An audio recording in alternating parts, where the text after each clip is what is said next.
हटाओ इन सारे पर्दों को और यहाँ आओ मेरे पास। आज मैं तुम्हारे मुंह से कोई बहाना नहीं सुनूंगा। आज मैं वो सब कुछ करूंगा जो न जाने कब से करना चाहता हूँ। सुना तुमने? वो कदम ब कदम उसकी तरफ बढ़ रहा था। 18 साल की नायमा सिमटकर और पीछे हट गई। अरसल की आंखों में चमकते जुनून के रंग देखकर वो अंदर से सहम उठी थी। अरसल के ऊपर तो जुनून सवार हो गया था और वो इस जुनून की आग में झुलसना नहीं चाहती थी, क्योंकि उसे पता था अगर इस वक्त अरसल उसके करीब आया तो सब कुछ खत्म हो जाएगा। कुछ भी नहीं बचेगा, ना रिश्ते और ना ही इज्जत। वो किसी भी तरह अरसल को रोक देना चाहती थी। उसके गुलाबी कांपते होंठ इस वक्त गुलाब की पंखुड़ियों की तरह लग रहे थे, जिन्हें होठों से कुचलते हुए वो बुरी तरह डर का शिकार थी। कांपते हुए कहने लगी, नहीं प्लीज अरसल, मेरे साथ ऐसा कुछ मत करो। आखिर मैंने तुम्हारा क्या बिगाड़ा है? मैं तो तुम्हें अपना भाई समझती हूँ। मैंने कभी तुम्हारे बारे में किसी दूसरी नज़र से नहीं देखा। तुम भी अपने दिल से ये सारे गलत इरादे निकाल दो। मम्मी पापा को पता चलेगा तो एक कयामत आ जाएगी। तुम इस कदर गिर सकते हो, मुझे बिल्कुल भी उम्मीद नहीं थी। बड़ी बड़ी आंखों से आंसू बहकर उसके गालों पर आए थे, जिसे उसने बेदर्दी से अपनी हथेलियों से रगड़कर साफ कर दिया था। वो इस वक्त पर्दे के पीछे खड़ी थी और अरसल पर्दे की दूसरी तरफ था। वो किसी भी पल पर्दा हटाकर उसके सामने आ सकता था, और वो जिस हालत में थी, इस हालत में अरसल के सामने जाना मतलब मरने के बराबर था। उसने एक नज़र खुद के वजूद पर डाली थी। वो अभी अभी नहा कर आई थी और इस वक्त वो सिर्फ एक टॉवल की मोहताज थी। जी चाहा कि अभी उसके वजूद से सांसें निकल जाएं। कम से कम अरसल जो इरादा रखता है उसमें कामयाब तो नहीं हो पाएगा। जबकि नायमा के होंठों से भाई शब्द सुनकर अरसल और भी ज्यादा गुस्से में आ गया था। वो आगे बढ़कर एक झटके से पर्दा हटाकर उसे कलाई से पकड़ चुका था और अरसल को अपने सामने खड़ा देखकर नायमा की जान जैसे हवा हो गई थी। उसने कसकर अपनी आंखें बंद कर लीं, जैसे आंखें बंद करने से सब कुछ खत्म हो जाएगा। लेकिन ऐसा नहीं था। अरसल तो उसे अपने सामने देखकर मदहोशी से उसके पूरे वजूद को निहार रहा था। दिल में मचलते जज्बात, जो मोहब्बत के नहीं, इश्क के नहीं, बल्कि नफरत के थे, बुरी तरह उस पर हावी होने लगे थे। और इसी नफरत और जुनून में बहकर उसने अपने होठों से कसकर उसके नरम नाजुक। कुछ ही देर पहले वो नहाकर बाथरूम से निकली थी और खुद को तौलिए में लपेटे आईने के सामने खड़ी अपने बालों को झटक रही थी। उसका सफ़ेद धुला हुआ वजूद इस वक्त आईने में साफ नजर आ रहा था। तौलिया उसके पूरे वजूद को पूरी तरह ढक नहीं पाया था। कहीं कहीं पानी की बूंदें ऐसी लग रही थीं जैसे सफ़ेद गुलाब पर ओस की बूंदें लुढ़क रही हों। वो बहुत खूबसूरत थी, बहुत मासूम, और यह खूबसूरती उसे विरासत में मिली थी। उसकी माँ बताती थी कि उसकी दादी भी बहुत खूबसूरत थीं और उसके पापा भी। पापा का ख्याल आते ही उसकी आंखें नमकीन पानियों से भरने लगी थीं, क्योंकि फिलहाल उसके सगे पापा उसके साथ नहीं थे। लेकिन जल्दी ही उसने अपनी नमी को अपने हाथों से साफ किया। सगे पापा नहीं थे, लेकिन सगे पापा जैसा प्यार करने वाला एक और इंसान उसकी ज़िंदगी में मौजूद था, और वो थे उसके सौतेले पापा, जो उसे सगी बेटियों की तरह मोहब्बत करते थे। एक हल्की मुस्कान के साथ उसने खुदा का शुक्र अदा किया था कि उसने उसे सगे पापा तो छीन लिए, तो बदले में एक और पापा दे दिए थे। यही सोचते हुए वो अपने बालों को दोबारा से झटकने लगी कि तभी ऐसे में अचानक दरवाज़ा खुलने पर अरसल का कमरे में आ जाना उसे बुरी तरह घबरा देने के लिए काफ़ी था। उसने जल्दी से मुड़कर दरवाजे की ओर देखा। अरसल अंदर दाखिल हो चुका था और एक नज़र उसने खुद पर डाली और वो बुरी तरह घबराई थी। जबकि एक पल के लिए हड़बड़ाया तो अरसल भी था। शायद उसे उम्मीद नहीं थी कि वो नायमा को इस हालत में देखेगा, लेकिन जो भी था अब वो उसके सामने थी। अगले ही पल अरसल की आंखों में सोचने वाले भाव उभर आए थे, जैसे वो कुछ बड़ा प्लान कर चुका था। नायमा ने घबराकर बेड की ओर देखा, जहां उसके कपड़े बिस्तर पर पड़े थे। दरवाज़ा लॉक करना तो वो भूल ही गई थी, क्योंकि कोई भी उसके कमरे में बिना दस्तक दिए आता नहीं था, और उसे क्या खबर थी अरसल आज हद पार करके उसके सामने इस तरह आकर खड़ा हो जाएगा। घबराहट में उसे कुछ समझ न आया तो खिड़की के पास पर्दे के पीछे वो तुरंत छिप गई। मगर अरसल उसे इस हालत में देखकर जैसे अपने भीतर उमड़ते जज्बातों को और ज़्यादा भड़कता हुआ महसूस करने लगा। अपने होठों को दांतों से हल्के से दबाते हुए वो धीरे धीरे कदम उठाते हुए उसके करीब आ चुका था। वो एक झटके से पर्दा हटाकर उसे अपनी ओर भी खींच चुका था। डर के मारे नायमा की आंखों से आंसू गिरने लगे। नायमा कांपते हुए अरसल से कहने लगी, ये आप क्या कर रहे हैं? छोड़िए मुझे। मैंने आपका क्या बिगाड़ा है? क्यों कर रहे हैं आप मेरे साथ ये सब कुछ? मैंने तो कभी आपसे ऊंची आवाज़ में बात तक न की। लेकिन अरसल को कुछ सुनाई और सुझाई नहीं दे रहा था। उसके सामने तो सिर्फ और सिर्फ उसका मकसद था, जिसे उसे हर हाल में पूरा करना था। एक नफरत थी, एक जुनून था उसकी आंखों में। अगले ही पल अरसल की गर्म सांसें नाइमा के चेहरे को झुलसाने लगी थीं। उसकी सारी कोशिशें वहीं ख़त्म हो चुकी थीं और उसने बेबसी से अपनी आंखें बंद कर लीं। बड़ी बड़ी पलकों की झालर बेबसी से लरज रही थी, जबकि अरसल के चेहरे पर एक तंजिया मुस्कान थी और वो बड़े ही गौर से नाइमा के चेहरे के हर नक्श को देख रहा था। फिर धीरे धीरे वो अपने होंठ नाइमा के होंठों के करीब ले आया। अगले ही पल वो पूरी शिद्दत से उन होंठों की नरमी चुराने लगा। वो उसकी सांसों को अपने होंठों से रोक चुका था। नाइमा बिन पानी की मछली की तरह तड़प रही थी कि तभी एक झटके से दरवाज़ा खुला और सलमान साहब अंदर दाखिल हुए थे। सामने का मंजर देखकर जैसे उनकी सांसें अटक गई थीं। पूरा कमरा गोल गोल उनकी नज़रों के सामने घूम गया था। काश ये मंजर देखने से पहले वो मर चुके होते तो उन्हें इतना गम न होता। गुस्से से उन्होंने उन दोनों की तरफ से चेहरा मोड़ लिया था, क्योंकि वो इन दोनों की इस हालत में अब और देख ही नहीं सकते थे। और फिर वो एक जोरदार गरज की आवाज़ के साथ जोर से बोले थे, नाइमा, अरसल, ये सब क्या हो रहा है? नाइमा ने अपने पीछे देखा तो उसकी हालत मरने जैसी हो गई थी, क्योंकि वहाँ सलमान साहब खड़े थे। उनकी आंखों में इस वक्त गुस्सा उबलकर बाहर आने को तैयार था। अरसल ने झटके से नाइमा को छोड़ा, जो अब खुद को पर्दे के पीछे छुपाकर फूट फूट कर रोने लगी। वो तो बेकसूर थी, और बेकसूर होते हुए भी सलमान साहब यानी अपने पापा की नज़रों में कसूरवार साबित हो चुकी थी। सलमान साहब ने आगे बढ़कर अपने बेटे को घूरा। वो तो यहाँ से गुजरकर अपने कमरे की तरफ जा रहे थे, लेकिन अंदर से आती अजीबोगरीब आवाज़ों ने उन्हें दरवाज़ा खोलने पर मजबूर कर दिया था, और सामने का नज़ारा उनकी सोच के बिल्कुल उलट था। पापा, वो मैं अरसल कुछ कहने की कोशिश कर रहा था, लेकिन इस अचानक आफत पर वो भी हड़बड़ा गया था। नफरत का भूत उसके दिमाग पर इस कदर हावी हो चुका था कि वो नाइमा के साथ हर हद पार कर जाना चाहता था, और उसे तकलीफ देकर उसे बर्बाद करके वो अपने अंदर पलते नफरत के जज्बातों को सुकून देना चाहता था। शायद आज वो कर भी गुजरता, मगर सलमान साहब कमरे के अंदर ना आ जाते तो। लेकिन बाप को सामने देखकर और उनकी आंखों में गुस्से की लपटें देखकर एक पल के लिए अरसल भी घबरा गया था और कुछ कहने के लिए लफ्ज़ों को जोड़ तोड़ कर रहा था। लेकिन असलम साहब ने तो अपनी आंखों से जो देखा था वो किसी भी तौर उनसे सहन नहीं हो रहा था। गुस्से में आग बबूला होकर उन्होंने एक जोरदार थप्पड़ अरसल के मुंह पर दे मारा और गुस्से से बोले, ये क्या कर रहे थे तुम दोनों? थप्पड़ खाने के बाद अरसल गाल पर हाथ रखे होंठ भींच कर रह गया था। पर्दे के पीछे से नाइमा के रोने और सिसकने की आवाज़ें अब भी आ रही थीं। जल्दी से आंखों के आंसुओं को साफ करते हुए नाइमा कहने लगी, पापा देखिए ना, अरसल मेरे साथ।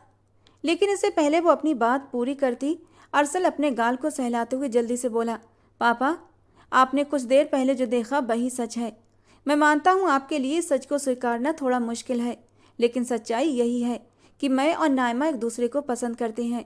और ये कोई आज की बात नहीं, बल्कि 4 साल पहले से, जब हमने जवानी की दहलीज पर कदम रखा, तभी से एक दूसरे पर दिल हार बैठे थे। मगर हमें डर था कि न जाने आप हमारे रिश्ते को क्या नाम देंगे। लेकिन अब जब आप सच देख ही चुके हैं तो मैं आपसे यही कहूँगा कि आप नाइमा की शादी मुझसे करवा दें। नाइमा ये सब कहने से डरती है और उसने मुझे भी रोके रखा था कि अभी मैं आपको कुछ भी न बताऊं। लेकिन अब जबकि आपने सब कुछ देख लिया तो ये डर भी ख़त्म हो गया है। इससे पहले हम जज्बातों में बहकर कुछ गलत कर बैठें, आप हमें एक जायज़ रिश्ते में बांधें। यही इस घर की इज्जत के लिए सही रहेगा। अरसल ने बड़ी ही जल्दी बात को तोड़ मरोड़ कर रख दिया था और असलम साहब के दिमाग में एक नई कहानी बनाकर डाल दी थी। जबकि अरसल के मुंह से ये सब सुनकर सलमान साहब समझ नहीं पा रहे थे कि क्या प्रतिक्रिया दें। क्या बकवास कर रहे हो अरसल? तुम जानते हो ना वो तुम्हारी बहन है। तुम्हें ये सब सोचने से पहले डूबकर मर जाना चाहिए। मुझे तुमसे ये उम्मीद नहीं थी। असलम साहब की आंखों में इस वक्त बेयकीनी और गुस्से दोनों के मिले जुले भाव थे, जबकि अरसल ने बड़े ही सुकून से सीने पर हाथ बांधते हुए अपने पापा को देखा। पापा, सगी बहन नहीं बल्कि सौतेली बहन है। ना उसकी माँ से हमारा कोई रिश्ता है, ना उसके बाप से। वो हमारे ख़ानदान से अलग है। लेकिन अरसल, कम से कम रिश्ता तो है ना? हाँ, तो रिश्ते बदलते कौन सी देर लगती है। बस ने कहा कि 3 बोल और वो मेरी बीवी बन जाएगी। अरसल ने इस वक्त बेशर्मी की सारी हदें पार कर दी थीं, जबकि पर्दे के पीछे खड़ी नाइमा डर के मारे कांप उठी थी। शादी वो भी अरसल से, उसकी जान लबों पर आई थी। असलम साहब ने गुस्से से अरसल को घूर कर देखा। अभी कुछ देर पहले वो जो कुछ देख चुके थे उसे भी नज़रअंदाज नहीं कर सकते थे। वो एक गहरी सांस लेकर रह गए थे और फिर सबसे पहले तो उन्होंने अरसल को वहाँ से जाने को कहा। फिर पर्दे के पीछे छिपी नाइमा की ओर गुस्से से घूरते हुए देखा और खुद भी कमरे से बाहर निकल गए। कमरे से उठते शोर की आवाज़ें सुनकर किचन में नौकरानी पर हुक्म चला रही शाइस्ता बेगम भी बाहर आई थीं। क्या हो गया सलमान साहब, खैरियत तो है? ऐसे चिल्ला क्यों रहे हो, वो भी सुबह सुबह? सलमान साहब गुस्से में बिफरते हुए बोले। चिल्लाऊं ना तो और क्या करूं? नजर आ रही है तुम्हारी परवरिश इन बच्चों में। मेरी नाक के नीचे इस घर में बेहयाई फैलाई जा रही है और तुम कह रही हो कि क्या हो गया? काश जो कुछ मैंने अभी थोड़ी देर पहले देखा वो देखने से पहले मैं मर गया होता। वो पहली बार शाइस्ता बेगम के सामने गुस्से से चीख पड़े थे, जबकि शौहर की तेज आवाज़ सुनकर शाइस्ता बेगम के माथे पर बल पड़ चुके थे। हैरानी से उन्होंने बहुत चढ़ाते हुए कहा, ये कैसी बातें कर रहे हैं आप? क्या हो गया है? ये बच्चे कोई दूध पीते बच्चे थोड़ी हैं, अपना अच्छा बुरा खुद समझते हैं। अब क्या कर दिया उन्होंने? जरूर उसे अरसल ने ही कुछ कहा होगा। शुरू का ही बदतमीज और मुंहफट है। 6 फीट का हो चुका है लेकिन उसे अभी तक अकल नहीं आई। लेकिन सलमान साहब दांत किटकिटाते हुए बोले, नहीं, सिर्फ अरसल नहीं, इस बार आपकी बेटी नायमा भी इसमें बराबर की शरीक है। नायमा का नाम सुनकर शाइस्ता बेगम के चेहरे पर गहरी लकीरें उभर आईं। वो गुस्से से बोली, पहेलियां बुझाना बंद करें और पूरी बात बताएं। मेरी बेटी तो बहुत ही सीधी सादी और मासूम है। अब भला उसने क्या कर दिया? नीचे से आ रही आवाज़ों को सुनकर नायमा को अपना दम घुटता महसूस हो रहा था। जो कुछ आज अरसल ने उसके साथ किया था और उसके पापा ने देख लिया था, उसकी इज्जत 2 कौड़ी की भी नहीं रह गई थी।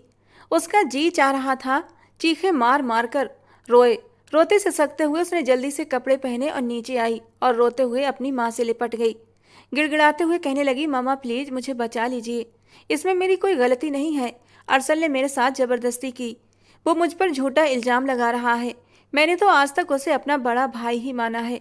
बाहर हो रही आवाज़ों को सुनकर अरसल भी अपने कमरे से निकल आया था, लेकिन उसके चेहरे पर डर या शर्मिंदगी के कोई भाव नहीं थे, बल्कि उसके होठों पर एक सुकून भरी मुस्कान थी, जैसे उसे आज बरसों बाद सुकून मिला हो। वो फूट फूट कर रोती हुई अपनी माँ से ये सब कह रही थी। जैसे ही शाइस्ता बेगम को पता चला कि उनकी जान से प्यारी बेटी के साथ अरसल ने कमरे में क्या हरकत की है, तो उन्होंने आगे बढ़कर अरसल को एक जोरदार थप्पड़ जड़ दिया था। शाइस्ता बेगम के थप्पड़ मारने पर एक पल के लिए अरसल गुस्से के मारे भिन्ना गया था, लेकिन वो अपनी सौतेली माँ को कुछ कह भी नहीं सकता था। गहरी सांस लेकर उसने अपने गुस्से को काबू किया था। आप मुझे बेकार में मार रही हैं, बल्कि आप अपनी बेटी से पूछें, जो इस वक्त डर की वजह से ये मानने से इनकारी है कि वो मुझसे प्यार करती है। अरसल की बात पर शाइस्ता बेगम ने चौंक कर नायमा की ओर देखा था, जबकि नायमा जल्दी जल्दी नाम में गर्दन हिला रही थी। नहीं मामा, मेरा यकीन करें, ये झूठ बोल रहा है, ऐसा कुछ भी नहीं है। लेकिन अरसल बार बार कह रहा था, नायमा डरो मत प्लीज़, हमने मोहब्बत की है, कोई गुनाह नहीं किया। वैसे भी अगर हमारी शादी हो जाएगी तो अच्छा ही होगा, तुम भी यहीं रहोगी और तुम्हारी माँ भी। अब ऐसे मुंह मत छुपाओ, डरो मत, देखो हमारे माँ बाप बहुत अच्छे हैं, ये हमारे साथ कुछ गलत नहीं होने देंगे और दुनिया वालों की परवाह मत करो। हमारा रिश्ता कोई गलत नहीं है, हमारा निकाह जायज़ है। मैंने मौलवी साहब से भी बात कर ली है, वो कह रहे थे कि मैं तुमसे निकाह कर सकता हूँ, कोई दिक्कत नहीं है। लेकिन एक बार तुम अपने डर को दिल से निकालते हुए अपने मुंह से इस रिश्ते को स्वीकार करो। लेकिन सलमान साहब ने जब अपने बेटे को इस तरह की हठधर्मिता दिखाते देखा तो गुस्से से उसे धक्के मारकर घर से बाहर निकाल दिया और गरजते हुए बोले, दोबारा मेरी आंखों के सामने मत आना, दफ़ा हो जाओ यहाँ से। पता नहीं मेरी परवरिश में कहाँ कमी रह गई जो तुमने ये सब कर दिया। गुस्से से शाइस्ता बेगम भी तमतमा उठी और बोली, गलती इसकी नहीं, इसकी माँ की है। जैसे इसकी माँ थी वैसा ही ये निकला। और अरसल का तो बस नहीं चल रहा था, वो अपनी माँ पर उठने वाले इस इल्ज़ाम के बदले शाइस्ता बेगम का मुंह नोच डाले। उसने गुस्से से शाइस्ता बेगम की ओर देखा और बोला, आप जो भी कहना चाहती हैं मुझे कहिए, लेकिन मेरी माँ को मत घसीटिए। मेरी माँ ही थी जिसने आपको इस घर में लाया था, आप पर तरस खाकर आपको सहारा दिया था, और आज उन्हीं के मरने के बाद ये सब बोल रही हैं। उन्होंने अपनी दोस्ती का हक अदा कर दिया था, अपनी दोस्त की ज़िंदगी में खुशियों के रंग भर के। लेकिन आपने क्या किया? उसी औरत के बेटे पर आपने अपनी सारी नफरतें निकाल दी, ये सोचे बिना कि इस औरत की रूह को कितनी तकलीफ पहुंचती होगी जब उसके दिल का टुकड़ा इस तरह तड़पते हुए अपनी ज़िंदगी के दिन गुजार रहा था। कुछ तो शर्म करें। जब हश्र के मैदान में वो आपका हाथ पकड़कर आपसे सवाल करेंगी, क्या जवाब देंगी आप मेरी माँ को? एक पल के लिए शाइस्ता बेगम की नज़र झुक गई थी, लेकिन वो इतनी जल्दी हार मानने वाली नहीं थी। जो कुछ हुआ था वो किस्मत का खेल था। तुम्हारी माँ ने मेरे ऊपर कोई एहसान नहीं किया था। शाइस्ता बेगम से जबान लड़ाते देखकर सलमान साहब गुस्से से उसकी ओर बढ़े थे और उसे कॉलर से पकड़कर खींचकर अपने सामने खड़ा किया। चले जाओ यहाँ से, वरना मैं तुम पर हाथ उठा दूंगा। सलमान साहब गुस्से में दहाड़े और अगले ही पल उनका हाथ अपने सीने पर चला गया। उनके दिल में दर्द की एक तेज लहर उठी थी और वो वहीं सोफे पर बैठकर गहरी गहरी सांसें लेने लगे। नायमा, जो अपनी माँ के पीछे छिपकर रो रही थी, सलमान साहब की हालत देखकर एकदम से डर गई और जल्दी से आगे बढ़कर जग से पानी में गिलास में डालकर उनके होठों की ओर बढ़ाया, जिन्हें उन्होंने एक ही सांस में ख़त्म कर दिया। पापा प्लीज़ संभालिए खुद को। नायमा ने असलम साहब का हाथ थामना चाहा, जिसे उन्होंने गुस्से से झटक दिया। उन्हें नायमा भी कसूरवार लग रही थी, क्योंकि फिलहाल वो सच्चाई नहीं जानते थे। कुछ देर तक अरसल अपने बाप को देखता रहा। जब उसे लगा कि उनकी हालत अब सुधरने लगी है, तो उसने गहरा सांस लेते हुए अपने कदम घर से बाहर की ओर बढ़ाए। इस समय अरसल का वहाँ से चले जाना ही बेहतर था, क्योंकि हालात बहुत ज़्यादा बिगड़ चुके थे। और फिर वो चुपचाप घर से बाहर निकल गया। शाइस्ता बेगम एक नफरत भरी निगाह जाते हुए अरसल पर डालकर सलमान साहब के पास आकर बैठ गईं। सलमान साहब अपना सिर पकड़कर बैठ गए थे। उन्हें तो कुछ भी समझ नहीं आ रहा था कि कुछ देर पहले यहाँ क्या हुआ था। जो कुछ उन्होंने सुना और देखा था, वो सब उनका सगा बेटा ही कर रहा था। आज तक हमेशा शांत स्वभाव वाला अरसल खानजादा अचानक इतनी बेहयाई कैसे दिखा सकता था, उन्हें बिल्कुल भी यकीन नहीं हो रहा था। ये बात अलग थी कि नायमा एक चंचल और शोख मिजाज की लड़की थी, जबकि अरसल तो किसी से भी बेवजह बात नहीं करता था। उनके दिल में ये शक उभरने लगा कि कहीं सबके पीछे नायमा का हाथ तो नहीं। वह इन्हीं सोचों में डूबे थे कि शाइस्ता बेगम आ गईं और गुस्से से बोलीं, हाय हाय, कितना मासूम और सीधा सादा लगता था ये अरसल। जरा भी शर्म नहीं आई इसे ये सब करते हुए। मैं तो कहती हूँ इसे दोबारा इस घर में कदम रखने मत दीजिए। अगर ये दोबारा इस घर में आया तो मेरी बेटी की इज्जत महफूज नहीं रहेगी। और देखो तो सही, कितनी चालाकी से अपने गुनाह में मेरी बेटी को शामिल कर लिया। हाय मेरी मासूम बच्ची, अभी तो इसकी पढ़ाई की उम्र है, वरना मैं इसकी शादी करके इसे इज्जत के साथ रुखसत कर देती।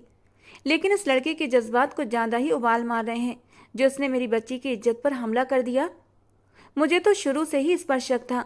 जितना ये चुप चुप रहता था, एक न एक दिन इसे यही सब करना था। नायमा चुपचाप अपने आंसू पोंछते हुए थके थके कदमों से अपने कमरे में चली आई थी। वो दोनों इस वक्त वहीं बैठे बातें करते रहे, जबकि दूसरी ओर नायमा अपने कमरे में घुटनों में सिर छुपाए बैठी थी। वो अभी भी उन लम्हों को याद करके रो रही थी। उसे ऐसा लग रहा था जैसे अरसल खानजादा के तपते हुए होंठ अब भी उसके होंठों पर मौजूद हों। खुद ब खुद उसकी उंगलियां अपने होंठों पर रुक गई थीं और रोते हुए उसने अपने होंठों को मसल कर रख दिया था, जैसे वो वहां से अरसल के स्पर्श को मिटा देना चाहती हो। लेकिन अरसल के होंठों का स्पर्श उसके होंठों से मिटने के लिए तैयार नहीं था और वो बुरी तरह फूट फूट कर रो पड़ी। वो उम्र में उससे 3 साल बड़ा था, लेकिन पिछले 1 महीने से उसका रवैया नायमा के साथ काफ़ी बदल चुका था। पहले तो वो नायमा से सीधे मुंह बात भी नहीं करता था। उन दोनों का आमना सामना भी बहुत कम होता था, क्योंकि अरसल ज़्यादातर या तो घर से बाहर रहता या फिर अपने कमरे में रहता था। लेकिन पहले कभी जब गलती से आमना सामना अचानक से हो भी जाता, तो अरसल चुपचाप उस पर एक गुस्से और नफरत भरी निगाह डालकर निकल जाता। उसने कभी नायमा को बहन की जगह दी ही नहीं थी। जब उसने अपनी सौतेली माँ को ही दिल से स्वीकार नहीं किया था, तो उसकी बेटी को अपनी बहन कैसे मान सकता था।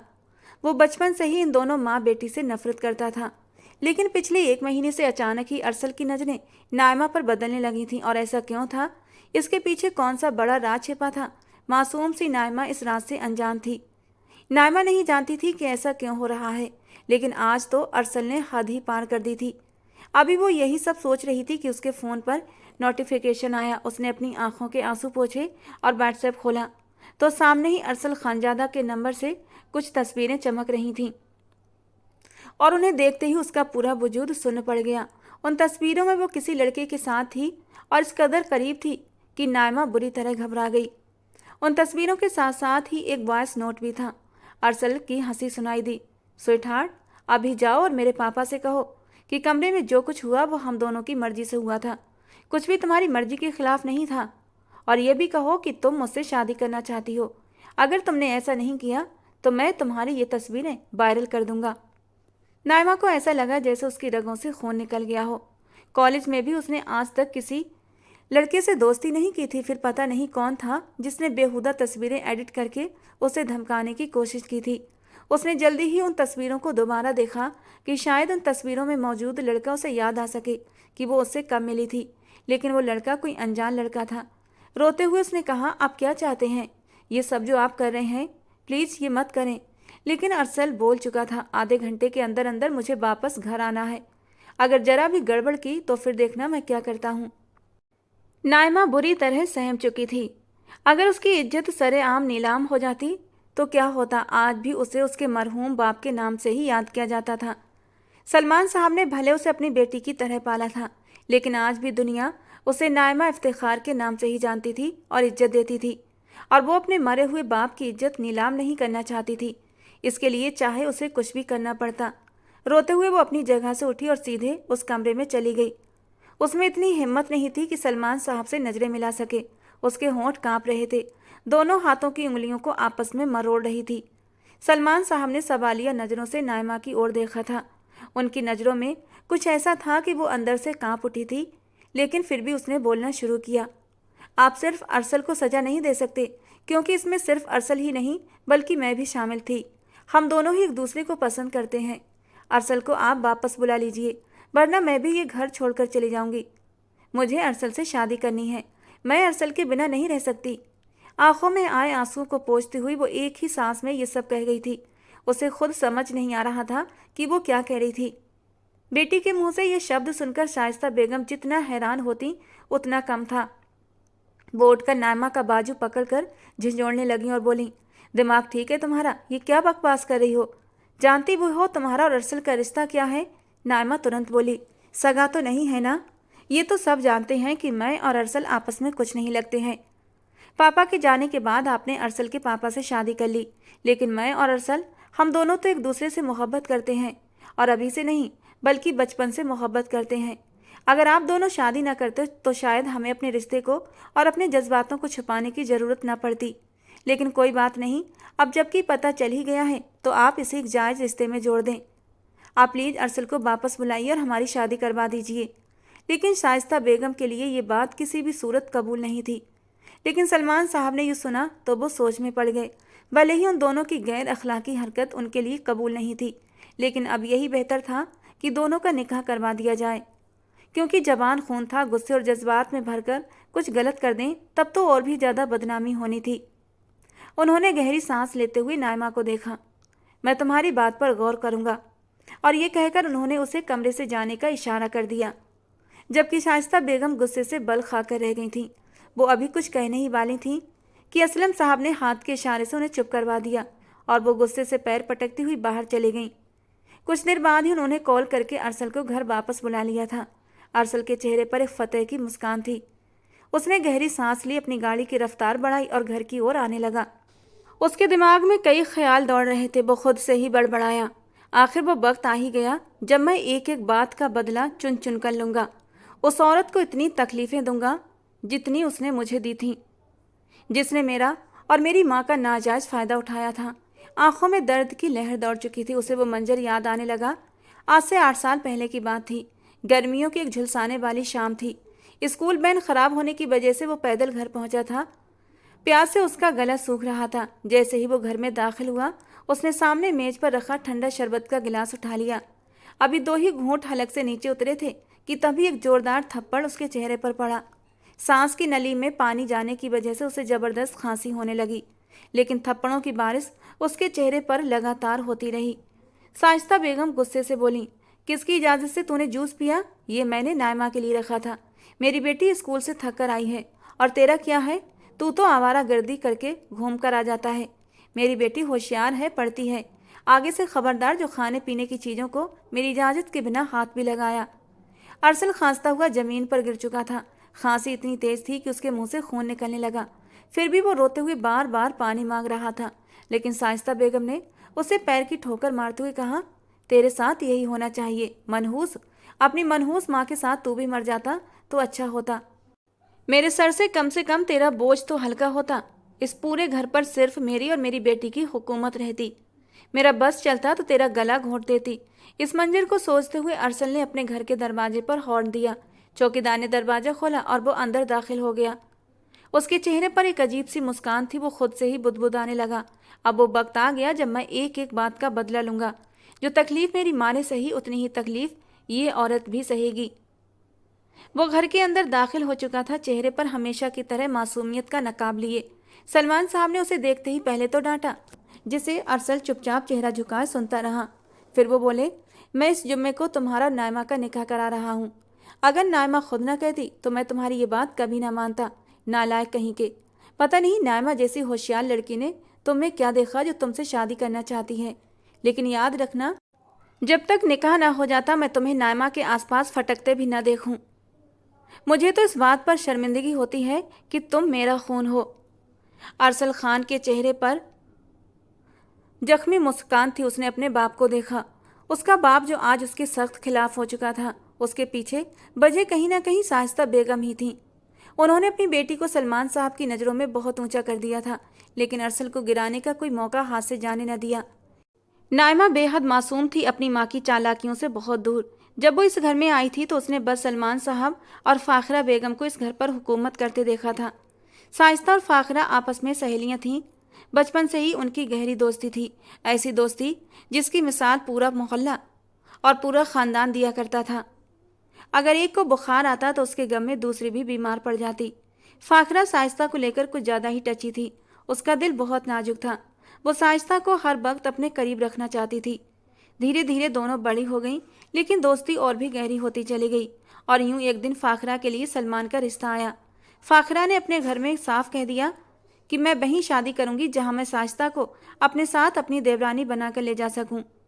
उसकी इस बचकाना शर्त पर सब लोग सर पीट कर रह गए थे, लेकिन फिलहाल फाखरा के लिए एक ऐसा रिश्ता मिल गया था। जब सलमान का रिश्ता आया तो उसने फौरन रिश्ते के लिए मना कर दिया, लेकिन सलमान तो फाखरा पर मर मिटा था। उसे शर्त बताई गई तो वो सोच में पड़ गया। सलमान का एक दोस्त था इफ्तिखार, जो सलमान के साथ ही रहता था। उसने फौरन हल पेश कर दिया कि मेरा दोस्त इफ्तिखार आपकी सहेली से शादी करेगा। शाइस्ता के माँ बाप बहुत गरीब थे, उन्हें यूँ बैठे बिठाए एक अच्छा खासा रिश्ता मिल गया था, इसलिए वो भी खुश हो गए। कितनी खुश थी फाखरा कि दोनों सहेलियां अब एक ही घर में रहेंगी। लेकिन शाइस्ता की ख्वाहिश थी कि उनकी शादी सलमान से हो, लेकिन सलमान की माँ ने उसका रिश्ता अपने बेटे के दोस्त इफ्तिखार के लिए तय कर दिया। इस तरह शाइस्ता बेगम इस घर में ब्याह कर तो आ गई, लेकिन हमेशा सलमान साहब पर नज़र रखती। जब उनका शौहर सलमान साहब से पैसों के लिए मदद मांगता तो उन्हें गुस्सा आता। जब छोटी छोटी बातों के लिए उनके शौहर को सलमान साहब के साइन चाहिए होते तो वो अपने शौहर से झगड़ा करती। कितनी बार उन्होंने सलमान साहब को मीठी मीठी बातें करके फंसाने की भी कोशिश की, लेकिन सलमान साहब तो फाखरा बेगम और अपने बेटे से बेइंतहा मोहब्बत करते थे। वक्त इसी तरह आगे बढ़ता जा रहा था, लेकिन शाइस्ता बेगम की जलन कभी ख़त्म न हुई। जब फाखरा ने अरसल को जन्म दिया और इस घर को एक वारिस दिया तो पूरा घर खुशी से झूम उठा। अकीके की दावत पर पूरे ख़ानदान को बुलाया गया। गांव भर में दावत का ऐलान किया गया, लेकिन शाइस्ता बेगम अंदर ही अंदर जल रही थी कि वो सिर्फ एक बेटी की माँ है। बेशक उन्हें अपनी बेटी से बेइंतहा मोहब्बत थी, लेकिन उनका लालच उन्हें बेचैन किए रखता कि बड़े होकर ये सारी जायदाद अरसल के नाम कर दी जाएगी और उनके हाथ कुछ नहीं आएगा। शायद किसी ने सही कहा था कि इंसान की नकारात्मक सोच ही उसके लिए मुसीबतें खड़ी करती है। जलन और नफरत हंसते बसते घरों को भी उजाड़ देती है। सालों का ये जलता हुआ लावा आखिरकार फट ही गया जब एक शाम फाखरा बेगम अपने मायके जाना चाहती थी। सलमान साहब एक मीटिंग में व्यस्त थे, इसलिए उन्होंने अपने दोस्त को भेज दिया कि जाओ अपनी भाभी को मायके छोड़ाओ। इस बात पर भी शाइस्ता बेगम ने सवाल खड़े किए थे। हाँ, तुम तो उनके ड्राइवर हो ना, उनके नौकर हो। जब देखो उनके तलबे चाटते नजर आते हो। दोस्त कम और नौकर ज़्यादा दिखते हो। लेकिन इफ्तिखार साहब ने कभी भी उनकी बातों को अपने दिल पर नहीं लिया था, क्योंकि वो जानते थे आज वो जो कुछ भी हैं सिर्फ और सिर्फ असलम की वजह से हैं। उस शाम जब वे फाखरा को उनके मायके छोड़ने जा रहे थे तो रास्ते में उनकी गाड़ी का एक एक्सीडेंट हो गया। दोनों ही मौके पर दम तोड़ चुके थे। अरसल को भी चोटें आई थीं, लेकिन वो जिंदा बच गया। इसके बाद तो ऐसा कोहराम मचा कि कई महीनों तक सलमान साहब बिस्तर से न उठ सके। अरसल तो कोमा में चला गया था, लेकिन वक्त बहुत बड़ा मरहम होता है। धीरे धीरे सब कुछ सामान्य होने लगा। शाइस्ता बेगम को तो शुरू से ही इफ्तिखार साहब से कोई ख़ास लगाव नहीं था, इसलिए उसने इस मौके का फ़ायदा उठाया और सलमान साहब और अरसल का बहुत ख्याल रखने लगी। जैसे ही इद्दत पूरी हुई और लोगों ने दोनों को एक ही घर में रहते देखा तो परिवार वालों ने सलाह दी कि बच्चों की परवरिश के लिए दोनों को शादी कर लेनी चाहिए। बच्चों के भविष्य को देखते हुए सलमान साहब ने भी शाइस्ता से शादी कर ली, लेकिन धीरे धीरे शाइस्ता बेगम अरसल को सलमान साहब की नज़रों से गिराने लगीं। सौतेलापन क्या होता है और सौतेली माँ कैसे कैसे जुल्म कर सकती है, ये सब अरसल से बेहतर और कौन जान सकता था। वो कोई भी मौका हाथ से जाने नहीं देती जिससे कि सलमान साहब से उसकी बेइज्जती करवा सके। धीरे धीरे वो पूरी तरह से सलमान साहब के दिल से उतार चुकी थीं। जो लड़का कभी पढ़ाई में फर्स्ट डिवीजन लाया करता था, अब घर आते ही शाइस्ता बेगम उसे पढ़ने का मौका ही न देती। कभी जानबूझकर उसे सामान लेने के लिए बाहर भेज देती, कभी किचन के कामों में उलझा देती और फिर कहती, पढ़ लेना, पहले मुझे घर के कामों में मदद कर दो। अरसल चुपचाप उनकी हर बात मानता रहा। एक दिन उसने कहा, जाओ मेरे लिए पराठा और चाय बना कर लाओ। दोपहर का समय था। अरसल ने हैरानी से उसकी ओर देखा तो वो घूरते हुए गुस्से से बोली, ऐसे टुकर टुकर क्या देख रहा है, सुनाई नहीं दिया क्या? बड़बड़ाते हुए अरसल कहने लगा, मैं कैसे बनाऊं, मैं तो लड़का हूँ। ये सुनकर शाइस्ता बेगम गुस्से से तड़प उठी। लड़का हो तो क्या हुआ, हाथ पैर नहीं है क्या तुम्हारे, दिमाग नहीं तुम्हारा? जाओ जाकर बना कर लाओ, वरना हाथ तोड़ कर रख दूंगी। अरसल को समझ नहीं आ रहा था कि वो उसके साथ ऐसा क्यों कर रही हैं। पहले तो वो ऐसी नहीं थी। फिर वो चुपचाप किचन में गया। जैसे जैसे तवे पर तेल डालकर पराठा रखा कि तभी गर्म छींटें उसके हाथ पर उछल कर गिरी थीं और वो दर्द के मारे चीख पड़ा। उसे चिल्लाते देखकर शाइस्ता बेगम वहां पहुंची। तब तक पराठा भी जल चुका था। गुस्से में उन्होंने गर्म चिमटा उठाया और उसके हाथ पर लगा दिया। वो चाह कर भी सलमान साहब को कुछ बता नहीं सकता था, क्योंकि शाइस्ता बेगम ने उसे सख्ती से मना कर रखा था कि अगर तुमने किसी को भी कुछ बताया तो मैं तुम्हें हॉस्टल भिजवा दूंगी। तुम्हारा बाप तो समझेगा कि तुम हॉस्टल में हो, लेकिन मैं तुम्हें जंगल में फिकवा दूंगी, जहाँ जंगली जानवर तुम्हारा क्या हाल करेंगे तुम अच्छे से जानते होगे। अरसल उस समय बहुत छोटा था, मासूम था। वो बहुत डर गया था। अब वो डर की वजह से हर वक्त कमरे में बंद रहता और सहमा सहमा सा रहता था। पढ़ाई में धीरे धीरे कमज़ोर होने लगा तो सलमान साहब भी उसे गुस्सा करने लगे, उसे डांटने लगे, अक्सर मार भी पड़ने लगी। धीरे धीरे जो पहले जुल्म सहता रहा, अब वो बागी हो चुका था। सौतेली माँ के लिए अब वो किसी नौकर से ज़्यादा कुछ नहीं था। और फिर शाइस्ता बेगम के लिए उसके दिल में नफरत पनपते पनपते ज्वालामुखी का रूप धारण कर चुकी थी। और फिर उसने बदला लेने के लिए शाइस्ता बेगम की जान से प्यारी बेटी नायमा को अपना शिकार बनाने का फैसला कर लिया, क्योंकि वो अच्छी तरह जानता था नायमा में शाइस्ता बेगम की जान बसती है और जब नायमा को तकलीफ पहुंचेगी तो उस तकलीफ का एहसास शाइस्ता बेगम को भी होगा। शाइस्ता बेगम आग बबूला होकर सलमान साहब से कहने लगी, मैं इसे कभी भी अपना दामाद स्वीकार नहीं करूंगी। मैं नायमा की शादी इसके साथ नहीं करने वाली। ये जरूर कोई खेल खेल रहा है, कोई साजिश रच रहा है। ये मेरी मासूम बच्ची की ज़िंदगी बर्बाद कर देगा। शाइस्ता बेगम तो रोने लगी थी, मगर सलमान साहब कहने लगे, तुम इतनी घबराई हुई क्यों हो? तुमने ही तो दोनों बच्चों की परवरिश की है ना। तुम्हारे हाथों में दोनों बड़े हुए हैं। बेहतर होगा कि कल को ये कुछ और करें। इससे तो अच्छा है कि हम इनका निकाह करवा दें। फैसला करने का हक तो सलमान साहब के ही पास था और शाइस्ता बेगम चाहकर भी कुछ न कर पाई। जैसे जैसे निकाह का दिन करीब आ रहा था, अरसल के जज्बात भी बेकाबू हो रहे थे। उसने सोच लिया था शाइस्ता बेगम ने जितनी तकलीफ़ें उसे दी हैं, पहले ही रात वो नायमा का ऐसा हाल करेगा कि अगली सुबह वो बिस्तर से उठ भी नहीं पाएगी। दर्द से कराहती हुई जब शाइस्ता बेगम उसे देखेंगी तब उन्हें एहसास होगा कि असली तकलीफ़ क्या होती है। निकाह से एक दिन पहले शाइस्ता बेगम साइमा के कमरे में आईं। एक नज़र नायमा को देखने के बाद उन्होंने कहा, मैं कभी भी अरसल को तुम्हारी ज़िंदगी में शामिल नहीं होने दूंगी। जिस लड़के से मैं अब तक पीछा छुड़ाती आई, उसे हमेशा सलमान की नज़रों में गिराती रही, भला उसे अपनी बेटी कैसे सौंप सकती हूँ? नायमा घबराई हुई थी। उसने कहा, ममा मुझे अरसल से डर लगता है, वो बहुत बदल चुका है। मैं अरसल से शादी नहीं कर सकती, मुझे उससे बचा लें। न जाने क्यों वो मेरी ज़िंदगी बर्बाद करना चाहता है। अरसल पहले तो ऐसा नहीं था। ये तुम कैसी बातें कर रही हो? तुमने खुद ही तो जाकर असलम साहब से कहा था कि तुम मुझसे प्यार करती हो और शादी करना चाहती हो। माँ की बात पर नायमा ने नज़रें चुरा लीं। जवाब दो नायमा, खामोश क्यों हो? वो बेचैनी से बाजू पकड़कर बोली, मैं मजबूर थी ममा, अगर मैं ऐसा न करती तो वो मुझे बदनाम कर देता। ये कहकर उसने अपना मोबाइल खोलकर वो तस्वीरें शाइस्ता बेगम को दिखाई थीं। शाइस्ता बेगम गुस्से से अंदर ही अंदर खोल कर रह गई थी। उसकी ये हिम्मत, मैं अभी जाकर असलम साहब से बात करती हूँ, अपना मोबाइल दो, मैं उन्हें सब कुछ बताऊंगी। नहीं ममा, आप ऐसा कुछ नहीं करेंगी। उसने धमकी दी है कि अगर हमने ऐसा कुछ किया तो वो ये तस्वीरें वायरल कर देगा। सोचिए ममा, उसका तो कुछ नहीं बिगड़ेगा। उसके पापा उसे ज़्यादा से ज़्यादा घर से बाहर निकाल देंगे, लेकिन मैं बदनाम हो जाऊंगी। नाइमा की बातें सुनकर शाइस्ता बेगम कुछ सोचने लगीं। इतनी आसानी से तो वो भी हार मानने वाली नहीं थी। उन्होंने फौरन अपनी बहन के बेटे कासिम को फ़ोन मिला दिया। शाइस्ता बेगम शुरू से ही चाहती थी कि नाइमा की शादी कासिम से हो। उन्होंने रातों रात कासिम को शहर बुला लिया। उनका इरादा नाइमा को चुपचाप वहाँ से भगाने का था। उन्होंने कासिम से बात कर रखी थी कि वो नाइमा को अपने साथ ले जाकर उससे फ़ौरन निकाह कर ले। रात के करीब 2 बजे का समय था। पूरी हवेली खामोशी में डूबी हुई थी। शाइस्ता बेगम अपनी बेटी को एक बड़ी चादर में छुपाकर दरवाजे तक ले आईं। नाइमा घबरा रही थी। उसने कहा, बाबा क्या सोचेंगे? और अरसल, अगर अरसल को पता चल गया तो वो तो मुझे जान से मार डालेगा। मुझे बहुत डर लग रहा है मामा। शाइस्ता बेगम ने सख्त लहजे में कहा, फिक्र मत करो, मैं हूं ना। मुझे किसी के सोचने से कोई फ़र्क नहीं पड़ता। मैं सबको ठिकाने लगा दूंगी, लेकिन तुम्हें अरसल के हवाले नहीं होने दूंगी। एक बार तुम्हारा और कासिम का निकाह हो जाए, फिर अरसल कुछ नहीं कर पाएगा। वो जो तुम्हें ब्लैकमेल कर रहा है ना, सिर्फ तुम्हें डराने के लिए कर रहा है। बाहर 4 घंटे के सफ़र के बाद कासिम वहां पहुंच चुका था। नाइमा ने एक नज़र अपनी माँ को देखा, फिर अपने घर को, और अगले ही पल गाड़ी में बैठ गई। गाड़ी तेजी से अपनी मंजिल की ओर बढ़ रही थी।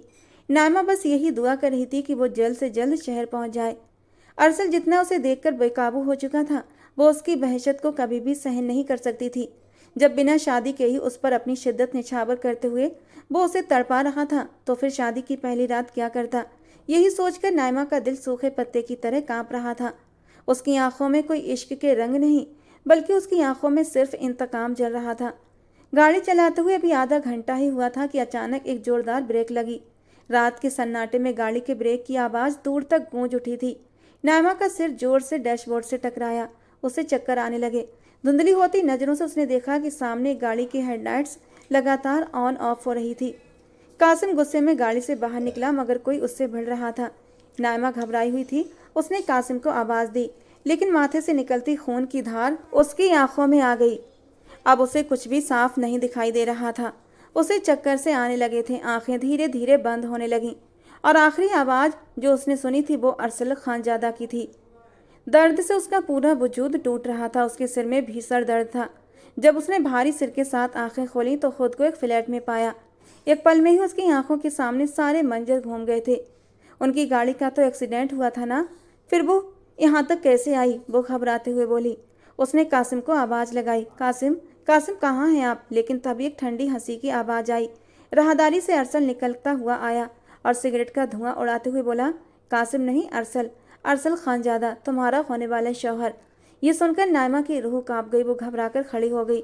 अरसल आगे बढ़ा और कहा, क्या सोचकर घर से भागी थी कि मुझसे बच जाओगी? कितने प्यार से कहा था नाइमा कि मैं तुमसे मोहब्बत करता हूँ, मुझसे शादी कर लो, और तुम खुद को मेरे नाम करने के बजाय भाग निकली। अब देखना मैं तुम्हारे साथ क्या करता हूँ। नाइमा घबराकर बोली, अरसल आपको क्या हो गया है? कौन करता है ऐसे मोहब्बत का इजहार? अगर आपको मुझसे प्यार था तो आप इससे प्यार से भी जता सकते थे, लेकिन आपके लहजे में मुझे मोहब्बत कम और इंतकाम ज़्यादा महसूस हो रहा है। अरसल ठंडी मुस्कान के साथ उसकी तरफ बढ़ा। उसने झटके से उसकी कमर में हाथ डालकर उसे अपने और भी करीब कर लिया। हाँ, यही समझ लो, मगर तुमने भागकर अच्छा नहीं किया। क्या समझ रही थी कि अरसल खानजादा इतनी आसानी से तुम्हें अपनी गिरफ्त से आज़ाद कर देगा? बिल्कुल नहीं। मैं अभी इसी वक्त तुमसे निकाह करूँगा। नाइमा के होश उड़ गए। वो गिड़गिड़ाने लगी, मैं आपसे निकाह नहीं कर सकती। मुझे आपसे डर लगता है। मुझे वापस जाना है। मैं आपके पापा को बताऊंगी, मामा को भी बताऊंगी। लेकिन अरसल ने पहले ही मौलवी और कुछ गवाहों को बुला लिया था। कहने लगा, चुपचाप निकाह कर लो, वरना इस इंतकाम की आग में कोई और फैसला न कर लूँ। मत भूलो तुम पूरी तरह मेरे काबू में हो, और मैं बिना निकाह के भी वो सब कुछ कर सकता हूँ जो मैं करने का इरादा रखता हूँ। अब फैसला तुम्हारे हाथ में है। बिना निकाह के मेरे साथ रिश्ता बनाना चाहती हो, या फिर निकाह के बाद एक जायज़ रिश्ता? अरसल की नज़रों में जो बहसत थी उसे देखकर नाइमा की आत्मा कांप गई। रोते हुए ही सही, उसने अरसल खानजादा से निकाह कर लिया। उधर शाइस्ता बेगम को ये संतोष था कि उन्होंने अपनी बेटी को भगा दिया है। अगली सुबह नाश्ते की मेज़ पर सभी बैठे थे। जब सलमान साहब ने पूछा, दोनों बच्चे कहाँ हैं? उन्हें भी नाश्ता करने के लिए बुला लाओ। लेकिन तभी लॉन्च के दरवाजे पर अरसल खानजादा नजर आया, और वो अकेला नहीं था, बल्कि नाइमा भी उसके साथ थी। सलमान साहब ने दोनों को देखा तो बोले, तुम दोनों कहाँ थे? इस वक्त कहाँ से आ रहे हो? अरसल ने एक हकारत भरी नज़र शाइस्ता बेगम पर डाली और गुस्से से कहा, आपकी बीवी ने आपकी होने वाली बहू को भगा दिया था।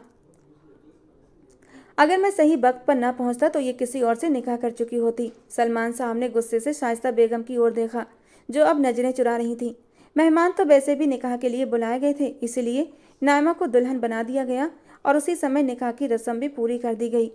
दोनों ही चांद तारे की जोड़ी लग रहे थे, मगर नायमा घबराई हुई थी। जब वो अपने शौहर के लिए सजी हुई कमरे में बैठी थी तो अरशद जैसे ही अंदर जाने लगा, शाइस्ता बेगम बीच में आ गईं। वो सख्त लहजे में बोली, खबरदार अरसल, तुमने मेरी बेटी से शादी तो कर ली है, लेकिन उसकी आंख में एक भी आंसू नहीं आना चाहिए। मैंने कभी नहीं सोचा था तुम मेरे दामाद बनोगे, मगर हाँ, अगर तुमने मेरी बेटी को जरा भी तकलीफ दी तो मैं वही हूँ जिसने हमेशा तुम्हें तुम्हारी औकात में रखा है। अरसल खानजादा ने यह सुना तो अगले ही पल उसके माथे पर बल पड़ गए। आज उसकी आंखों में वो डर नहीं था जो कुछ साल पहले हुआ करता था। उसने दोनों हाथ सीने पर बांधे और सख्त लहजे में कहा, आवाज नीची रखकर बात कीजिए। मैं आपकी लाडली बेटी का शौहर हूँ। ये मत भूलिए कि अब उसकी हंसी मेरे हाथ में है।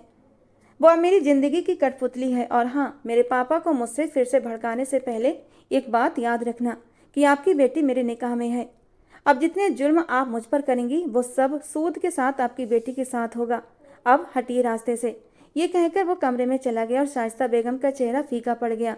जैसे ही अरसल कमरे में दाखिल हुआ, उसने देखा नाइमा बिस्तर पर सहमी हुई बैठी थी, मगर अरसल खानजादा उसकी झिझक और मासूमियत को देखकर अंदर तक सुकून महसूस कर रहा था। आज की रात वो उसे किसी भी सूरत में छोड़ने वाला नहीं था। वो धीरे धीरे कदम उठाता हुआ उसके सामने जाकर बैठ चुका था। अगले ही पल उसने बदले की आग में जलते हुए नाइमा का दुपट्टा हटाया और उसे अपने करीब कर लिया, जबकि वो कसमसाकर उससे दूर हटी थी। अरसल के होठों को एक मुस्कान ने छुआ। तुम्हारी बेकार की कोशिश है, आज तुम्हें मेरा होने से कोई बचा नहीं सकता। ये कहते हुए उसने अपनी जेब से एक मखमली डिब्बी निकाल कर दूर बेड पर फेंकी थी और कहा, ये रही तुम्हारी मुंह दिखाई। लेकिन मैं प्यार मोहब्बत की बातें करने में वक्त बर्बाद नहीं करना चाहता। मैं तो बस तुम्हारी कुर्बत में डूब जाना चाहता हूँ, तुम्हारी इस मासूम खूबसूरती को महसूस करना चाहता हूँ। ये कहकर वो उस पर झुक गया। अरसल का पहला स्पर्श ही बहुत दर्दनाक था। दर्द से नाइमा सिसक उठी। उसे अंदाजा भी नहीं था कि अरसल खानजादा इस कदर उस पर हावी हो सकता है। जब उसके होठों से होता हुआ वो उसके गालों तक गया तो उसे नाइमा के आंसुओं का एहसास हुआ। अरसल ने उसके चेहरे की ओर देखा तो उसकी आंखों में आंसू देखकर न जाने क्यों उसे एक झटका सा लगा। जो शख्स इस रात उसे तकलीफ देकर बदला लेना चाहता था, अब नाइमा की कपकपाहट और उसकी भीगी आंखें देखकर उसकी सख्ती कम होने लगी थी। न जाने क्यों वो उसके साथ नरम हो गया था। गहरा सांस लेते हुए उसने अपने अंदर की नफरत और बदले के जज्बातों को थपक कर सुला दिया और बड़े ही प्यार से नाइमा के नाजुक वजूद को अपनी बाहों में समेट लिया। वो अब उसे बहुत ही प्यार से छू रहा था। नाइमा जो डर की वजह से अपनी आंखें बंद की हुई थी, इस नरम एहसास पर उसने झट से अपनी आंखें खोली थी। धीरे धीरे उसके दिल से हर डर खत्म होने लगा था। सुकून से आंखें बंद करते हुए उसने अपना आप अरसल के हवाले कर दिया। पहले जो नाइमा का पूरा वजूद डर की वजह से अकड़ा हुआ था, अब उसके वजूद की नरमाहट महसूस करके अरसल के होठों पर एक नरम मुस्कान आई थी। वो सब कुछ भूल गया था। उसे याद था तो बस ये कि उसकी बाहों में एक नाजुक सा वजूद है जो कि उसकी बीवी है, और ये रिश्ता पूरी जिंदगी का रिश्ता था। अगली सुबह जब उसकी आंख खुली तो नाइमा उसकी बाहों में गहरी नींद सो रही थी। उसकी गर्दन पर अरसल की रात की शिद्दतों के निशान मौजूद थे। उसने उसे अपनी बाहों में भरकर और भी करीब से देखा। उसे बचपन के पल याद आने लगे जब वो नाइमा के साथ खेला करता था, मगर नफरत और अहंकार की आग में वो इतना आगे बढ़ चुका था कि उसने इस मासूम और नाजुक सी लड़की को इतनी सारी तकलीफ दे डाली, जिसने कभी उसके सामने आवाज़ तक न उठाई थी। अब उसका ज़मीर उससे लगातार मलामत कर रहा था। अगर उसे बदला लेना ही था तो शाइस्ता बेगम से लेता, अपने बाप को सच्चाई बताता। भला इस मासूम लड़की का क्या कसूर था? वो भीतर तक शर्मिंदा हो चुका था। उसने बहुत ही नरमी से नाइमा के गर्दन के उन निशानों को छुआ था जो उसने उसे तकलीफ देने के इरादे से लगाए थे। उसके होठों का स्पर्श पाते ही नाइमा की आंख खुल गई। वो फौरन उसकी बाहों से निकल गई और जल्दी से उठकर बाथरूम चली गई। बाहर आई तो अरसल उसके लिए अपनी पसंद का जोड़ा निकाल कर रखने लगा। नाइमा चुपचाप उसकी पसंद का फ्रॉक पहन चुकी थी। उसने अरसल से कोई बहस नहीं की थी, क्योंकि रात उसने अरसल का जो नरम रवैया देखा था उसके दिल को थोड़ा बहुत सुकून मिला था। लेकिन अचानक से उसकी ज़िंदगी में जो इतना बड़ा हादसा हुआ था वो उसे किसी भी तौर स्वीकार नहीं कर पा रही थी। उसे गहरी चुप लग चुकी थी। शाइस्ता बेगम उससे बार बार पूछ रही थी कि उसने तुम्हारे साथ कोई सख्ती तो नहीं की, मगर नायमा सिर्फ नाम में सिर हिला रही थी। वो जो पहले हंसती मुस्कुराती शरारतें करती और छोटी छोटी बातों पर डर जाती थी, अब जैसे बिल्कुल चुप हो चुकी थी। अरसल ने तो सोचा था कि वो उसे सजा देगा, मगर जब उसने नायमा को इस हाल में देखा तो खुद भीतर तक बेचैन हो गया था। एक हंसती मुस्कुराती लड़की से उसने उसकी हंसी छीन ली थी। सलमान साहब भी अब अरसल के साथ काफ़ी हद तक नरम हो चुके थे। एक शाम जब शाइस्ता बेगम नायमा के साथ बैठी चाय पी रही थी और तब अरसल वहाँ आया। वो नायमा को कहने आया था कि शाम को तैयार रहे, कहीं बाहर घूमने जाएंगे। शाइस्ता बेगम ने जानबूझकर अपना पैर आगे कर दिया, जिससे अरसल को ठोकर लगी और साथ ही उन्होंने अपने हाथ में पकड़ी चाय अपने पैर और कुछ चाय फर्श पर गिरा दी और फिर अचानक ही चिल्लाकर कहने लगी, अंधे हो गए हो क्या? नजर नहीं आता? मेरा पैर जला दिया। अरसल, जिसकी नज़रें नायमा के चेहरे पर थीं, हड़बड़ाकर बोला, सॉरी, मैंने देखा नहीं था। लेकिन शाइस्ता बेगम तुरंत बोल पड़ी, सॉरी का क्या करूं? आकर मेरे पैर को साफ करो। क्या तुम ये समझ रहे हो कि मेरी बेटी से शादी करके तुम्हारी औकात बदल गई है? मुझे पता है कि तुमने मेरी बच्ची को ब्लैकमेल करके अपने काबू में किया है और अब मुझसे बदला लेना चाहते हो, लेकिन शाइस्ता बेगम को कोई भी झुका नहीं सकता। अरसल ने एक नज़र सायमा को देखा, जिसकी खामोश नज़रें अरसल पर ही टिकी हुई थीं। कोई और वक्त होता तो वह शाइस्ता बेगम को खरी खरी सुना देता, क्योंकि अब वो कोई छोटा बच्चा नहीं था जिसे शाइस्ता बेगम कड़ी सजा देती। लेकिन अब उसके जज्बात बदल चुके थे। वो कुछ भी ऐसा नहीं करना चाहता था जिससे नायमा को तकलीफ पहुंचे। और फिर उस रुमाल को जो शाइस्ता बेगम उसकी ओर बढ़ाकर कह रही थी, साफ करो मेरा पैर, वरना मैं तुम्हारे पापा को तुम्हारे खिलाफ ऐसा भड़काऊंगी कि वो तुम्हें मरते दम तक अपनी आंखों के सामने नहीं देखेंगे। रुको अरसल। नायमा, जो बचपन से अपनी माँ का ये रवैया देख रही थी, आखिरकार बोल ही उठी। आखिर को अरसल उसका पति था, भले ही उसके व्यवहार ने उसे अंदर तक तोड़ दिया था, लेकिन फिर भी वो अपनी माँ की इस बेइज्जती को सहन नहीं कर सकती थी।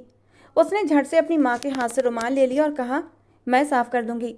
शाइस्ता बेगम तो कांप गई। वो तुरंत अपना पैर पीछे खींचकर कहने लगी, नहीं मेरी बेटी, मेरे जिगर का टुकड़ा, ऐसा मत कर। लेकिन नायमा पहली बार अरसल के हक में बोली थी, ममा, अरसल मेरे शौहर हैं और मैं नहीं चाहती कि कोई भी उनकी बेइज्जती करे। ये कहकर उसने खुद ही अपनी माँ का पैर साफ कर दिया। अरसल ये देखकर दिल में एक गहरा सुकून महसूस कर रहा था। वो सीधा नायमा के पीछे कमरे में गया और कहने लगा, तुमने मेरी खातिर अपनी माँ से ये सब कुछ कहा? कहीं मैं सपना तो नहीं देख रहा? लेकिन वो ठंडे अंदाज में बोली, हाँ, इतनी खुदारी तो मुझ में है और मैं जानती हूँ ममा ने शुरू से ही आपके साथ बहुत गलत किया है और शायद आप उनका बदला मुझसे लेना चाहते थे। ये सुनकर अरसल शर्मिंदा हो गया। उसी शाम शाइस्ता बेगम ने नया आरोप लगाते हुए सलमान साहब से कह दिया, आपका ये बेटा सिर्फ जायदाद के लालच में मेरी बेटी से शादी कर बैठा है। इसे लगता है कि आपकी जायदाद से 2 हिस्सों में बढ़ जाएगी और ये पूरी जायदाद के लालच में था। वो मेरी बेटी को तरह तरह की तकलीफ़ें दे रहा है और आप नहीं जानते, इसने आज मुझे गाली भी दी है। ये सुनकर सलमान साहब गुस्से से आग बबूला हो गए। उन्होंने तुरंत अरसल को बुलाया और बोले, बताओ, तुम्हारी माँ जो कुछ कह रही है वो सच है? तुमने नायमा से शादी सिर्फ बदला लेने के लिए की? अरसल कुछ बोलता इससे पहले ही नायमा ने गहरी सांस ली और अपनी माँ की ओर देखा, जो उसके पास खड़ी होकर कान में कह रही थी, अब आएगा मजा, देखना मैं इस अरसल के बच्चे को इस घर से कैसे निकालती हूँ। तुझे तलाक भी दिलवाऊंगी और तेरा रिश्ता कहीं और कर दूंगी। लेकिन नायमा ने अपनी माँ का हाथ झटक दिया और आगे बढ़कर अपने बाप को पूरी सच्चाई बता दी। शाइस्ता बेगम का रंग उड़ चुका था। उन्हें यकीन नहीं हो रहा था कि उनकी बेटी ही उनके खिलाफ हो जाएगी। नायमा रोते हुए बोली, अरसल ने भले मुझसे शादी बदले के लिए की थी, लेकिन सच्चाई ये है कि मेरी माँ अब तक इसके साथ बहुत गलत करती रही है और कहीं ना कहीं उनकी बातों में आकर आपने भी अरसल की हकदारी छीनी है। सलमान साहब को गुस्सा आ गया। वो चाहते थे कि आज तक उन्होंने जितने थप्पड़ अरसल को लगाए हैं वो सारे थप्पड़ शाइस्ता बेगम के मुंह पर दे मारे। वो गुस्से में बोले, दफ़ा हो जाओ यहाँ से, मेरी नज़रों के सामने दोबारा मत आना। वो तो उन्हें घर से धक्के मारकर निकालना चाहते थे, लेकिन वो अरसल ही था जिसने अपने बाप को ऐसा करने से रोक दिया। सलमान साहब ने अपनी सारी जायदाद अरसल और नायमा के नाम कर दी। उन्होंने कहा, ये जायदाद तो वैसे भी मेरे इन दोनों बच्चों के बीच बराबर ही बढ़नी थी, लेकिन मुझे अंदाज़ा नहीं था कि तुमने अरसल के साथ सलूक में सौतेलेपन की सारी हदें पार कर दी। अपना राज खुलने पर शाइस्ता बेगम शर्मिंदा हो गई थी। नायमा ने भी अपनी माँ से बात करना बंद कर दिया था अरसल अब नाइमा के साथ अपना व्यवहार पूरी तरह बदल चुका था। दोनों का रिश्ता अब प्यार में बदलने लगा था। जब शाइस्ता बेगम ने अपनी बेटी को अरसल के साथ खुश देखा तो उन्होंने भी अरसल से माफ़ी मांग ली। फिर वो दिन आया जो उनकी ज़िंदगी का सबसे हसीन दिन बन गया, जब अरसल और नाइमा घर में मिठाई लेकर और खुशखबरी सुनाने लगे, हम मम्मी और पापा बनने वाले हैं। ये खबर सुनते ही घर में खुशियाँ लौट आईं और शायद पहली बार ऐसा हुआ कि शाइस्ता बेगम ने आगे बढ़कर अरसल को दिल से गले लगाया था और उसके माथे पर प्यार से चूमा। रात का सन्नाटा और बारिश की हल्की हल्की बूंदें जो माहौल को बहुत ही रोमांटिक बना रही थी। मौसम बहुत सुहाना था और इस सुहाने मौसम में नाइमा बालकनी में खड़ी थी। ठंडी हवा उसके चेहरे को छू रही थी। आसमान में काले बादल घिरे हुए थे। इन बूंदाबांदी में भीगते हुए नाइमा बहुत सुकून से थी। आज वो बहुत खुश थी क्योंकि अपने रिश्ते को वो दिल से स्वीकार कर चुकी थी। लेकिन उसके मन में अब भी एक हलचल थी कि तभी पीछे से किसी ने उसकी कमर को हल्का सा छुआ था। क्या सोच रही हो? अरसल की आवाज़ उसके कानों में मिश्री सी घोल गई। नाइमा हल्के से मुस्कुराई लेकिन बोली कुछ नहीं। अरसल ने धीरे से उसकी कलाई पकड़कर उसे अपनी ओर घुमाया। उसकी गहरी आंखों में नाइमा को वो शख्स दिख रहा था जिसने उसे टूटने नहीं दिया, जिसने उसे दिल से अपनाया। नाइमा, मुझे अब भी यकीन नहीं होता कि तुम मेरे साथ हो, इस तरह, इतने करीब। अरसल की आवाज़ धीमी और गहरी थी। उसे कमर से खींचकर वो उसे अपने और भी करीब कर चुका था। नाइमा ने उसकी शर्ट को हल्के से पकड़ते हुए कहा, शुरुआत चाहे जैसी भी रही हो, लेकिन अब मैं जानती हूँ कि तुम मेरे लिए ही बने हो। अरसल ने उसके चेहरे को दोनों हाथों में थाम लिया।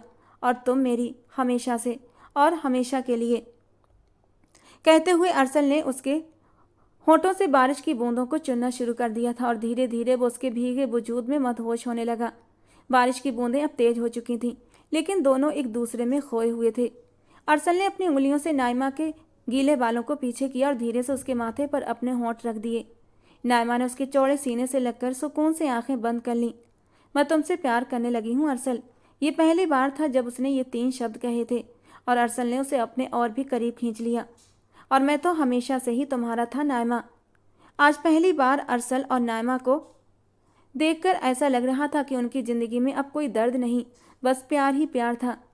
खुशियों से भरी ये कहानी यहीं ख़त्म होती है, लेकिन उनकी मोहब्बत की दास्तान हमेशा के लिए अमर हो जाती है। दोस्तों, आज की हमारी कहानी आपको कैसी लगी कमेंट बॉक्स में ज़रूर बताना। पसंद आई हो तो प्लीज़ लाइक करना। रोज़ एक नई रोमांटिक कहानी सुनने के लिए हमारे चैनल को सब्सक्राइब करना। मिलते हैं दोस्तों अगली किसी नई कहानी के साथ।